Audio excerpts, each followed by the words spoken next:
Et donc, le premier contact avec les médias audiovisuels, c'est Canal+. C'est Canal+, C'est nulle part ailleurs. c'est 2003, non, c'est 20h10 pétantes avec D'accord, Stéphane chez Bern, Bern. 2003-2004, où Stéphane me demande d'adapter ce que je fais à la radio, à France Inter, en télévision. Et là, vous faites des portraits, c'est ça, des invités. Hein. Je fais le portrait d'invité, mais il faut savoir qu'en 2003, quand je fais ça, personne ne le faisait. C'est-à-dire que personne Voilà. n'aurait osé étrier Quelqu'un en face. Non, une personnalité, c'est pas quelqu'un en face, c'est une personnalité du showbiz. Les vedettes, à l'époque, étaient sacralisées. On oublie maintenant, parce que maintenant, c'est devenu une mode d'étrier les gens et de les bousculer sur un plateau. Derrière le portrait, votre rôle à France Inter va changer parce que vous allez intégrer la matinale. Ça, j'imagine, c'est un changement de vie fou parce que la matinale de France Inter, c'est plus de 2 millions de personnes, je pense. Déjà La à matinale, l'époque. j'ai pas réalisé ce que c'était quand on m'a proposé.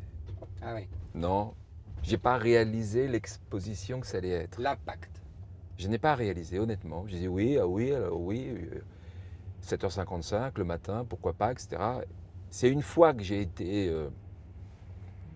à l'antenne que j'ai compris la résonance du truc. Et c'est quoi la résonance du truc? La résonance, c'est 2 millions de personnes qui écoutent, c'est le service public, et c'est des gens cultivés, et je me rends compte que voilà, ça surréagit dès que je franchis la ligne.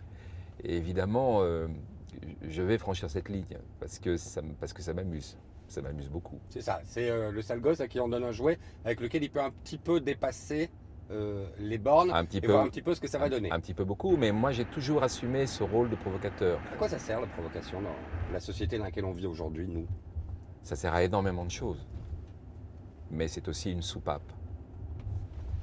C'est ce que m'avait dit Gisèle Halimi quand je m'étais fait virer de France Inter. Elle m'avait dit, Stéphane, vous étiez la soupape, et on ne supprime pas une soupape, c'est une erreur dans une société démocratique.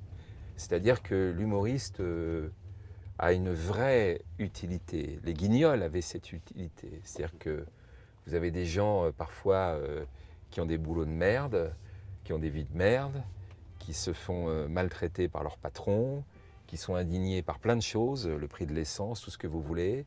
Et tout d'un coup, vous avez un humoriste qui les venge, qui dit tout haut ce qu'il pense, et qui font rire les puissants, qui font rire aux dépens des puissants. Et ça a une fonction cathartique dans une société. Et si vous supprimez le bouffon, vous faites une erreur. Parce que s'il n'y a plus de soupape, eh ben c'est la cocotte minute, le couvercle qui saute. Vous comprenez pourquoi vous n'êtes pas plus nombreux à gueuler? Bah parce que ça vous ferme énormément de portes, cher ami. C'est C'est aussi vrai que la simple fin que du ça. monde aussi, hein, ça ferme des portes.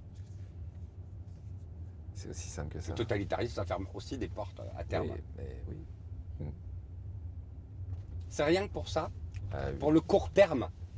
les comédiens et les chanteurs, oui, évidemment. Certains artistes, oui. Parce qu'ils ont peur de ne plus travailler, ils ont peur de perdre une partie de leur public, évidemment. Vous, par exemple, vous avez Oui. gueulé, vous l'avez payé, hein, Oui. vous avez été viré. Ouais. Demain, ça recommence. Hein. Non, mais ça recommence. Vous gueulez encore Non, ou vous gueulez moins fort? non, je gueule plus.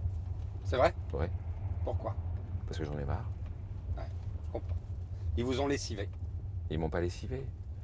C'est juste que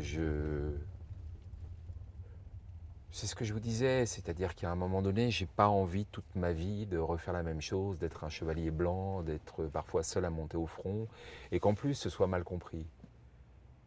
C'est mal compris parce que c'est mal retranscrit finalement. Et comme c'est mal retranscrit, c'est mal compris. Et quoi qu'il arrive, Mais l'autre jour, j'ai lu ma fiche Wikipédia, je me suis dit, mais c'est pas ma vie, c'est pas ce que j'ai fait. Mais voilà. Pour les gens, les gens ne cherchent pas à savoir, à comprendre les raisons, les dessous, qu'est-ce qui s'est véritablement passé. Ils s'en foutent. Moi, je suis le mec qui s'est opposé à Canal+, à Thierry Ardisson et qui a été viré parce qu'il a ouvert sa gueule. Non, C'est pas ça la véritable histoire. La véritable La histoire. véritable histoire, c'est ce que je vous ai expliqué. C'est qu'à un moment donné, j'ai dit Canal+, le Canal+ que j'aime, c'est ça, et je pense qu'il est en danger, alors que c'est la chaîne qui m'a fait connaître, c'est sur cette chaîne-là que j'ai rencontré ma femme, c'est la chaîne qui m'a donné du travail, qui m'a permis de remplir mes salles de spectacle. J'aime cette chaîne, j'aime mon employeur, et je pense qu'on est en train de faire des conneries, donc je le dis. Et puis quand les salariés d'ITélé se font virer, là aussi, il se passe quelque chose. Il me semble que c'est mon devoir d'être là, à leur côté, dans la rue. Bon, voilà. Mais ça, qui le sait? Qui le sait que j'étais le seul salarié de la chaîne à être là? Mais personne ne le sait. Tout le monde s'en fout, cher ami. C'est impossible de bâtir une armée aujourd'hui. Une armée de quoi? De bras cassés. Non. Après, vous savez, Patti Smith elle a chanté une très belle chanson qui s'appelle Power to the People. Je pense que c'est tout à fait vrai. Le people, c'est pas les gens, c'est le peuple. Oui, j'avais compris. Et quand nous serons nombreux, très nombreux, outrageusement nombreux, ils n'auront plus le choix. Mais ils ne seront jamais, nombreux. Quand Didier Porte et moi on s'est fait virer, le silence assourdissant qu'il y a eu de la part des journalistes qu'on côtoyait tous les jours. Et vous vous apercevez finalement que des gens courageux, il y en a très peu, il n'y en a quasiment pas.